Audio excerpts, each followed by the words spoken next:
नमस्कार मंडळी, मी सचिन खेडेकर तुम्हा सर्वांचं मनपूर्वक स्वागत करतो. एकमेकांच्या साथीने सुरू करूया ज्ञानाचं महामंथन. कोण होईल मराठी करोडपती.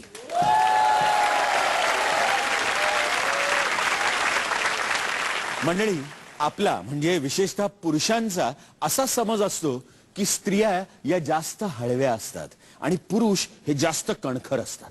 पण तुम्हाला एक गंमत सांगतो. वेदना सहन करण्याच्या मानवी शरीराच्या काही मर्यादा असतात. त्या मर्यादेपेक्षा जास्त वेदना सहन न झाल्यानं माणूस बेशुद्ध पडतो. पण जेव्हा एखादी स्त्री बाळाला जन्म देते तेव्हा सर्वसामान्य मर्यादेपेक्षा दुप्पट वेदना ती सहन करत असते. हे एखाद्या स्त्रीलाच जमू शकतं, कारण स्त्री हे शक्तीचंच एक रूप आहे. आई, बायको, प्रेयसी, बहीण, मुलगी अशा विविध रूपात स्त्री आपल्या प्रत्येकाच्या आयुष्यात येत असतेच. या समस्त स्त्री शक्तीच्या रूपांना माझं मनपूर्वक नमन. मंडळी, आज आपल्या 10 नव्या स्पर्धक जोड्या आपला हा खेळ खेळायला तयार आहेत. पण त्याआधी हा मंच तयार आहे एका विशेष व्यक्तीचं स्वागत करायला. स्त्री शक्तीची निरनिराळी रूपं आजवर आपण अनेक सिनेमांमधून पाहिली.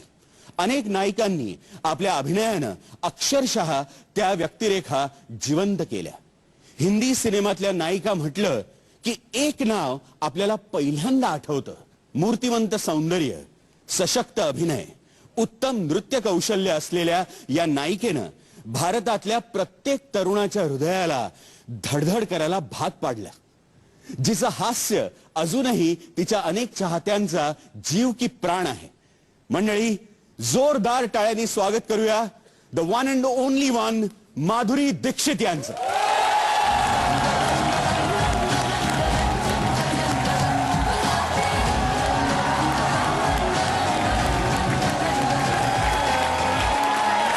जैसे तिल में तेल है, जो चकमक में आग, तेरा साईं तुझ में है, तू जाग सके तो जाग.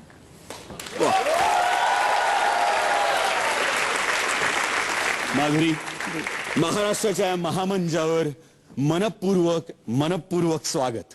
थँक्यू, धन्यवाद. या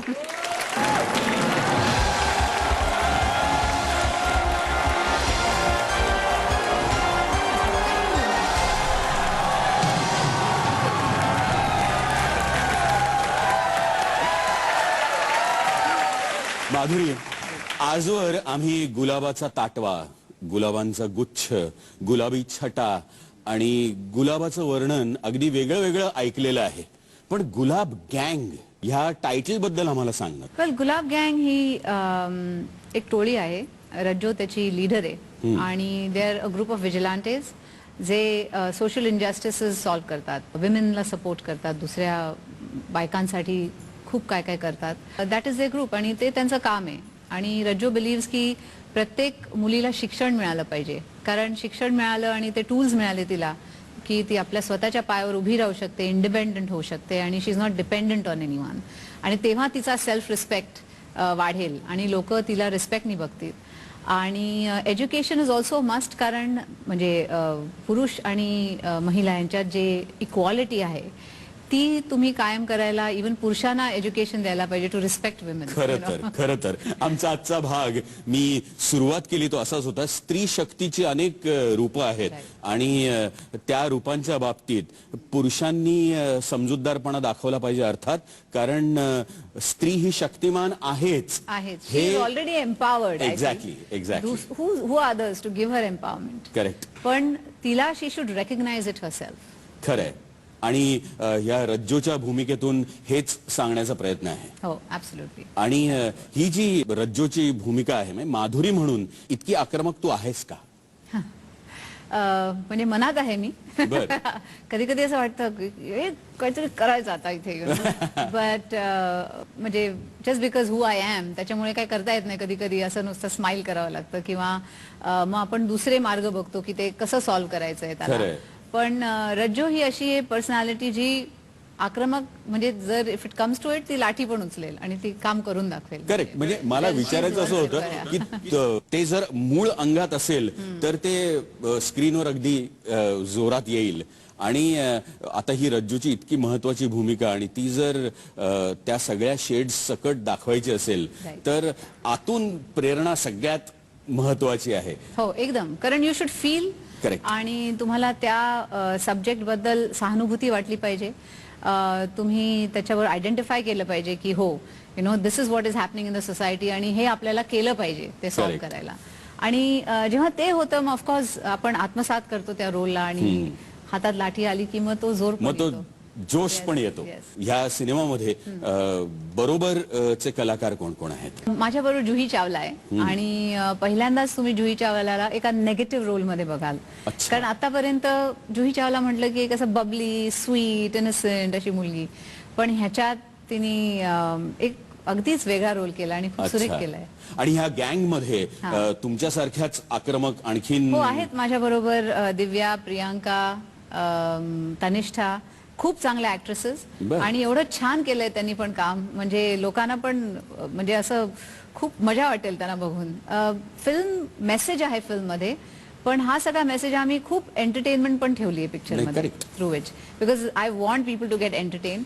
आणि येट जेव्हा ते थिएटर मधनं बाहेर जातील तेव्हा एक तो मेसेज जो आम्ही देतोय तेही ते घेऊन जातील. हे खरं आहे की आपल्याकडे हिंदी सिनेमांमध्ये नेहमी हिरो आणि हिरोच्या अवतीभोवती सगळी कथा असते. हो, हो. पण असं आता you are at a stage where you get all heroine ची शक्ती ज्याच्यामध्ये आहे असे नाही, माझे roles. डिरेक्टर म्हणतात ना ह्याच्यात हिरो पण बाई आहे आणि विलन पण बाई आहे. म्हणजे जे युजल पिक्चर्स मध्ये हिरो आणि मग विलन असतो, पण ह्याच्यात इट जस्ट हॅपन्स की दोघं बायका आहेत.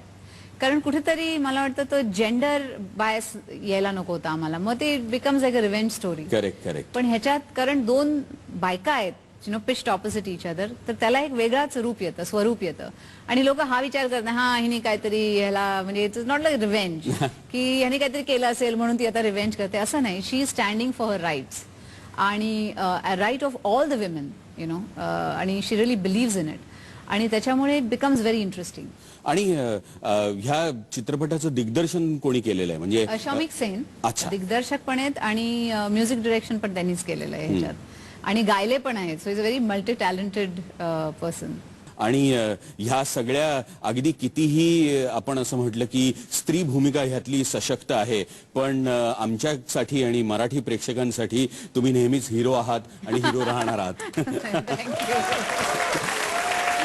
इतकं बोलल्यानंतर आम्हाला सगळ्यांना जिथे उत्सुकता लागलेली आहे की ह्याचं ट्रेलर पाहावं, आपण बघूया. ऍब्सोल्युटली. Yes. बघा तुम्ही.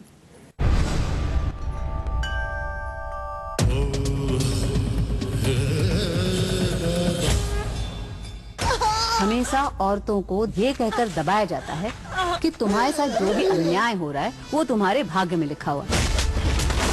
जिसको अपना नाम तक लिखना नहीं आता उसे कैसे उम्मीद करे कि वो अपना भाग्य लिख लेगी.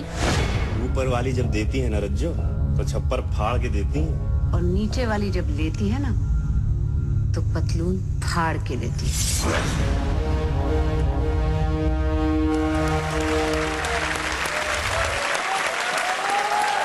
Fantastic, wonderful wonderful. आणि हा सिनेमा 7 मार्चला 7 रिलीज. मार्चला रिलीज होतोय, one day before women's day. पण I think for women's day I think खूप अप्रोप्रिएट आहे हा पिक्चर. हो हो अगदी. आणि आमच्या स्त्री प्रेक्षकांना महिला दिनाची ही भेट आहे. ऍब्सोल्युटली. आणि हा सिनेमा देखील स्त्री शक्तीचा आहे आणि तुम्ही जरूर पाहणार आहात एवढ्या एका झलक दाखवल्याबरोबर याची आम्हाला खात्री आहे. चला खेळायला सुरुवात करूया. नाही नाही नाही, मी काय ते खेळायला नाही आले. मग अहो माझी काय लायकी इथे बसून खेळायची. हे जे सगळे आलेत ना इथे, हा they deserve to play more than I do. म्हणजे त्यांचा हक्क जास्ती बनतो ह्या हॉट सीट मध्ये बसायचा. मी इथे आले ऍज इन्स्पिरेशन. अच्छा. आणि मी ते बसून त्यांना इन्स्पायर करणारे, तुमच्या बरोबरच बसणार आहे मी, त्यांच्याशी बोलणारे, त्यांच्याशी गुफ्तगू करणार आहे. वाह. तर त्याच्यासाठी मी आलेले. अच्छा, म्हणजे हे आता हे खरंच अहोभाग्य आहे. म्हणजे आज आम्ही हा जो दुसरा आमचा सीझन सुरू झाला त्याला आम्ही असेल साथ तर जमेल बात असं म्हणतो आणि नात्याचं कोणीतरी तुमच्या बरोबर असतं आणि हा खेळ खेळला जातो. मग आई मुलगा, नवरा बायको, सासू सून आणि अशा अनेक जोड्या समोर बसून खेळल्या. पण मी एकटाच त्यांना तोंड देत होतो. पण ह्या साथीच्या खेळामध्ये मलाही साथ मिळणार आहे आणि ती सुद्धा माधुरी दीक्षितची साथ. म्हणजे I could have never asked for more. या प्लीज का. सर्व रसिकजनांचं मी मनपूर्वक स्वागत करतो. एकमेकांच्या साथीने सुरू करूया ज्ञानाचं महामंथन. कोण होईल मराठी करोडपती. नवा आठवडा आणि नव्या 10 स्पर्धक जोड्या तयार आहेत आपला हा खेळ खेळायला. पाहूया त्यांच्यावर केलेली ही एक छोटीशी क्लिप. या. माझं नाव संदीप दत्तात्रय तगारे. कोण होईल मराठी करोडपती मध्ये माझी जोडीदार आहे माझी बायको आर्या संदीप तगारे. आमची तयारी आणि आमचा आत्मविश्वास या 2 गुणांच्या जोरावर आम्ही नक्कीच कोण होईल मराठी करोडपती मध्ये बाजी मारू. मी गीता दीपक चंदने. मला बोलायला खूप आवडतं. तसा दीपक मितभाषी आहे. आम्ही एकत्र येऊन खूप धमाल उडवून देऊ. नमस्कार, माझं नाव नीता सुभाष झरेकर. हे माझे वडील. माझ्या वडिलांचं शिक्षण फार कमी झालेलं आहे, पण त्यांना असं वाटतं की आपण शिकलो, छोटी मुलं शिकली, एका घरातली एक स्त्री शिकली तर पूर्ण भारत शिकेल. मी महादेव रामचंद्र जाधव येत आहे मी माझ्या पत्नी सोबत, कारण हिचे असणारे साथ म्हणूनच बनणारे 2 करोड रुपयाचे बात. माझं नाव किशोर नामदेवराव भोयर आहे. हॉटलाईन युनिट चंद्रपूर इथे काम करणारा हा हॉटमॅन माझ्या हॉट जोडीदारासोबत हॉट सीटवर बसायला येतो. माझं नाव कल्पना दिलीप दारोळे. कोण होईल मराठी करोडपती मध्ये मी आणि माझी आई फक्त धनराशी जिंकण्यासाठी नाही तर कुटुंबात आणि समाजात स्त्रियांचा मान राखा, त्यांचा सन्मान करा, त्यांची प्रतिष्ठा वाढवा हाच संदेश घेऊन आम्ही येत आहोत. माझं नाव रतिशा अभिजित नार्वेकर आणि माझी जोडीदार आहे माझी मोठी बहीण. माझं नाव आहे विलास श्रीकृष्ण काणेकर आणि माझा जोडीदार आहे माझा भाऊ सिद्धेश काणेकर. फिल्म मेकिंग आणि ऑटोमोबाईल पॅशन आमचं वेगळं आहे. कोण होईल मराठी करोडपतीच्या 16व्या प्रश्नापर्यंत जाणं स्वप्न मात्र एक आहे. मी डॉक्टर सुषमा कीर्तने येत आहे माझे मिस्टर अरविंद अगाने यांच्यासोबत, कारण मला माहित आहे माझं जीके फारच कच्चे, आमच्या साहेबांचं जीके फारच चांगले आणि त्यांच्या साथीने त्यांच्या सोबतीने मी जास्तीत जास्त रक्कम जिंकेन. मी स्नेहल दीपक कुलकर्णी येत आहे माझे पती सुधीर नंदकुमार देशपांडे यांच्यासोबत. आमची मुलगी आमच्यासाठी खूप लकी चार्म ठरलेली आहे, म्हणूनच आज आम्ही इथं एकत्र आलो आहोत तिच्या भविष्याची योग्य ती तरतूद करण्यासाठी.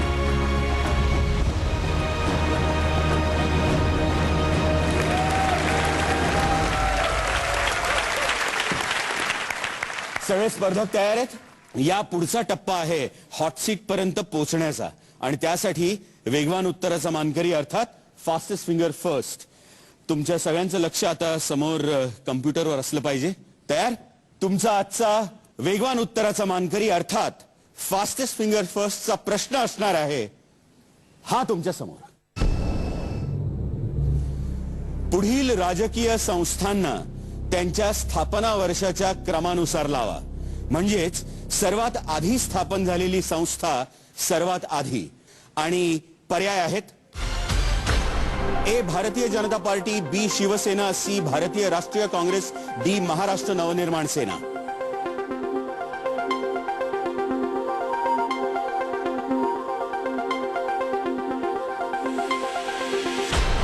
वेळ संपलेली आहे आणि आता पाहूया उत्तराचा योग्य क्रम. सी भारतीय राष्ट्रीय काँग्रेस 1885, बी शिवसेना 1966, ए भारतीय जनता पार्टी 1980 आणि डी महाराष्ट्र नवनिर्माण सेना 2006. आणि आता पाहूया किती जणांनी हा योग्य क्रम लावलाय ते. सगळ्यात आधी हा क्रम लावलाय विराज काणेकर.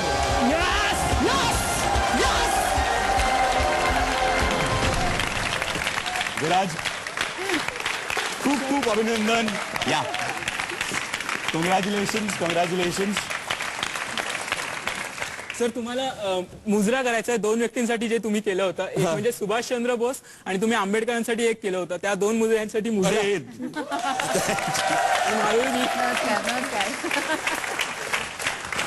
आज माझ्या बरोबर माधुरीजी को होस्ट आहेत आणि काय होतं, फक्त एकाला मुजरा करून चालणार नाही. आज दोघांनाही मुजरा करावाच लागेल, कारण शेवटी पुढचं 16 प्रश्नांचा जो प्रवास आहे आणि 2 कोटीचा, तो आम्ही दोघं मिळून तुमच्यासाठी सोपा करणार आहोत किंवा कठीण करणार आहोत. ठीक आहे? बरोबर आहे, as long as you don't ask me to do mujra. चला खेळूया हा महाविलक्षण खेळ, कोण होईल मराठी करोडपती. या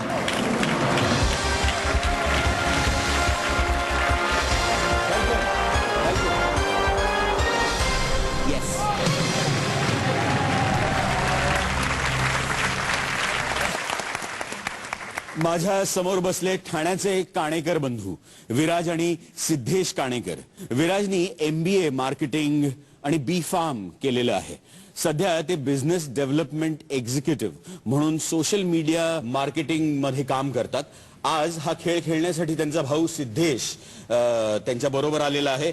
सिद्धेश ऑटोमोबाईल इंजिनिअरिंगच्या 3ऱ्या वर्षाला शिकतो आहे. तुम्हा दोघांचं मनपूर्वक स्वागत.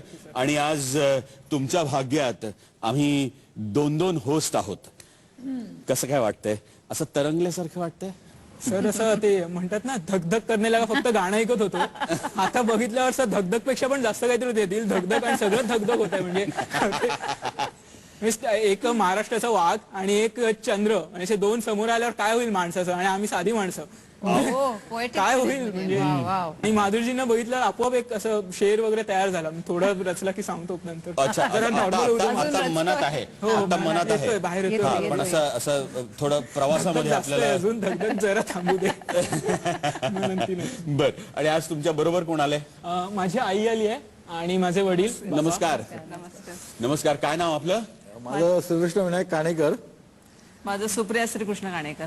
बर. सुरू करूया आपण. पण त्याआधी मंडळी, आपल्या या खेळात तुम्ही अगदी घरबसल्या पैसे कमवू शकता. OLX.in घरबसल्या कमवा प्रश्नमंजुषेसाठीचा 50,000 रुपये मिळवून देणारा प्रश्न मी तुम्हाला थोड्याच वेळात विचारणार आहे, एका छोट्याशा विश्रांतीनंतर. पण तुमची साथ ही अशीच असू द्या. मी माधुरी दीक्षित आणि विराज आणि सिद्धेश हे असे गेलो आणि हे असे आलो. अप्सरांचं मी सौंदर्य वाचलेलं फक्त, पण आज मूर्तिमंत समोर बघते, त्यामुळे मला असं वाटतं की मी स्वर्गातच कुठेतरी आहे. आईचं केलंय त्यामुळे माहिती आहे. ती जात नव्हती डॉक्टरकडे. सिक्रेट्स द्यायचे नसतात बाहेर.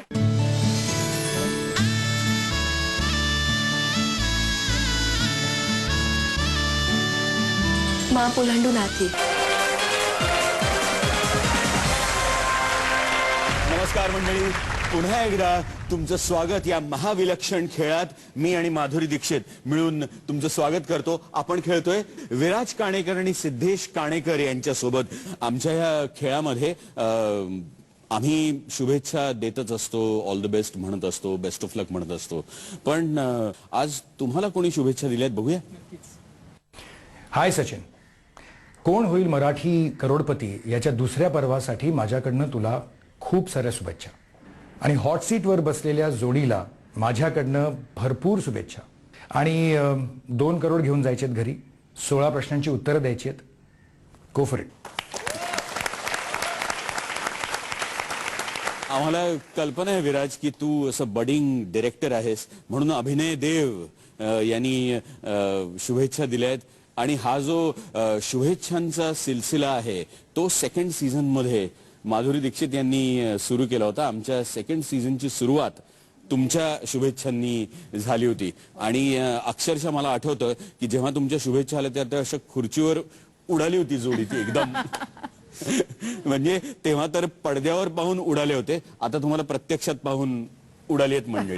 हो सर, म्हणजे नाही एक्सप्रेस नाही करू शकत, त्यापेक्षा न बोललेलं बरं की काय वाटतंय. नाही, मला एक्झॅक्टली व्हॉट यू थिंकिंग. आणि तुम्हाला काय वाटतंय आता, कारण मी पण हॉट सीट मध्ये बसलेली आहे. हिंदी KBC मध्ये जे अमित जी करतात त्यांच्या समोर आय थिंक 2002 मध्ये मी आणि सचिन तेंडुलकर असे एकत्र नाही आलेलो, एक आलेलो. आणि आय थिंक आम्ही पैसे कलेक्ट केलेले लातूर मध्ये जेव्हा अर्थक्वेक झालेला, भूकंप झालेला त्यांच्या पिढीत लोकांसाठी केलेलं. पण I know how it feels, कारण म्हणजे मी फक्त डान्स केलेला इथे. आय रिअली एक्सपिरियन्स की कसं ते एकदम हार्ट इज लाईक पल्सेटिंग आणि इट्स लाईक म्हणजे एव्हरी टाइम प्रश्न विचारतात त्याच्या आधी कसं धक कसं होतं आणि your blood just goes to your feet. नाही, आणि त्याच्यामध्ये असं होतं की सेलिब्रिटी म्हणून आपण खेळतोय आणि संस्थेला मदत मिळवून द्यायची आहे आणि स्वतःवर विश्वास ठेवून उत्तर द्यायचे, पण सारखी भीती वाटते चुकलं तर आपण ज्यांना मदत करणार आहोत त्यांचे पैसे कमी होत आहेत. बरोबर. याचं फार वाईट वाटत राहतं. ठीक आहे, सुरू करूया आपण. Thank you. All the best thanks ma'am. दोघांना. चला खेळूया हा महाविलक्षण खेळ, कोण होईल मराठी करोडपती. Let's play.